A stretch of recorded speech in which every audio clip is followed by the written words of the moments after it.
900 KG হবে। আর আপনার এই শাহিওয়াল ফ্রিজিয়ান ক্রস যেটা, সেটার ওজন কেমন হবে? 1100 কেজি। স্বপ্নসাজ অ্যাগ্রো ফার্ম চুয়াডাঙ্গা থেকে আমাদের এই মেলায় পার্টিসিপেট করার জন্য আসছে, তাদের জন্য একটা জোরো করতালি হবে।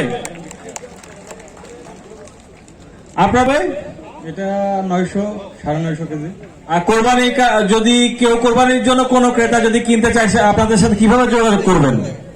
আমাদের ফার্মেও যেতে পারে, আমাদের নাম্বার আছে, নাম্বারটাও নিতে পারে, আবার এখান থেকেও কিনতে পারে। আচ্ছা, আপনাদের স্টলে ভিজিট করলে তারা বিস্তারিত জানতে পারবে। স্বপ্নসাজ অ্যাগ্রো ফার্ম লাইনে আছে, নিয়ে যাও বাবা, নিয়ে যাও।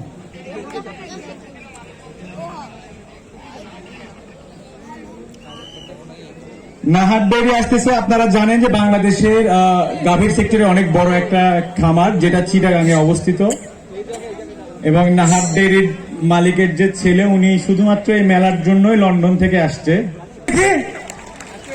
আচ্ছা, আমরা একটা হাততালির কম্পিটিশন করবো। প্রথমে আপনারা ডান দিকে হাততালি দিবেন জোরে,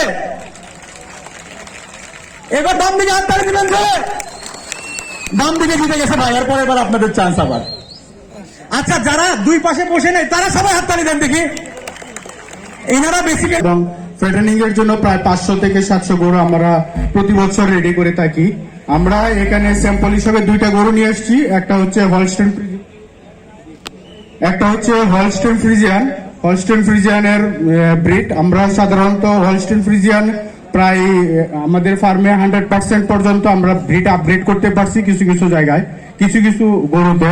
আর ম্যাক্সিমাম গরু আমাদের 85। কুকুরগুলো নিয়ে আসার জন্য অনুরোধ জানাচ্ছি, এবং সজল ভাইয়ের কাছে আমি দুঃখ প্রকাশ করতেছি যে কালকে থেকে সজল ভাইকে আমি অনেক পেইন দিছি। সজল ভাই সরি, চলে আসি। সজল ভাই তো কুকুর নিয়ে আসে নাই, পুরো কুকুরের ব্যাটালিয়ন নিয়ে চলে আসে। সব কোনটা, কালোটা না লালটা? লালটা না কালোটা? কালোটা জয়যুক্ত হয়ে গেছে। সজল ভাই, তাহলে আমরা এই কালা তো দুইটা আছে, একটা ছোট কালা একটা বড় কালা। ছোট কালা গরু পছন্দ বড় বড়, কুকুর পছন্দ ছোট ছোট। সজল ভাই, আমাদের ছোটবেলা থেকে বড় হয়েছি কুকুরের পিঠে চড়ে চড়ে।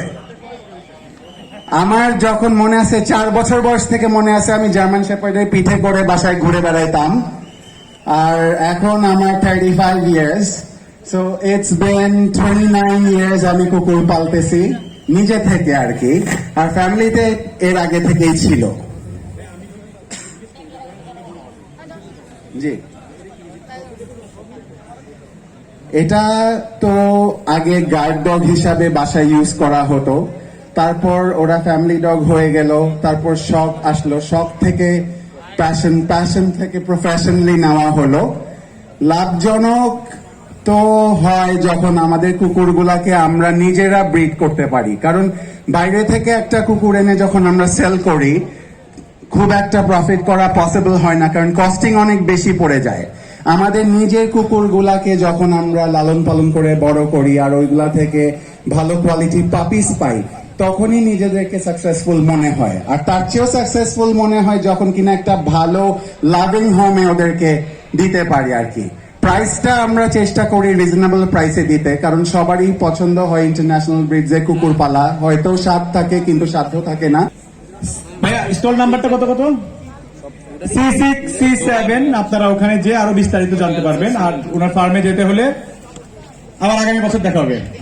আমি চাই আপনার ওজনও কিছু কমুক। Thank you. নেক্সট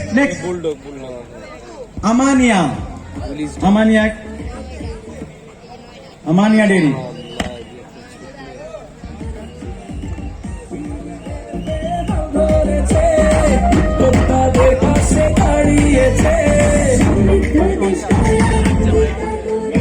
আমাদের জাজেস প্যানেলে আমি দেখতে পাবো ফার্মের পক্ষ থেকে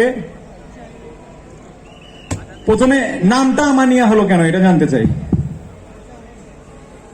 অনেকে হয়তো বাংলাদেশের একমাত্র স্বীকৃত কাউবয় মোহাম্মদ ইমরান হোসেনের জন্য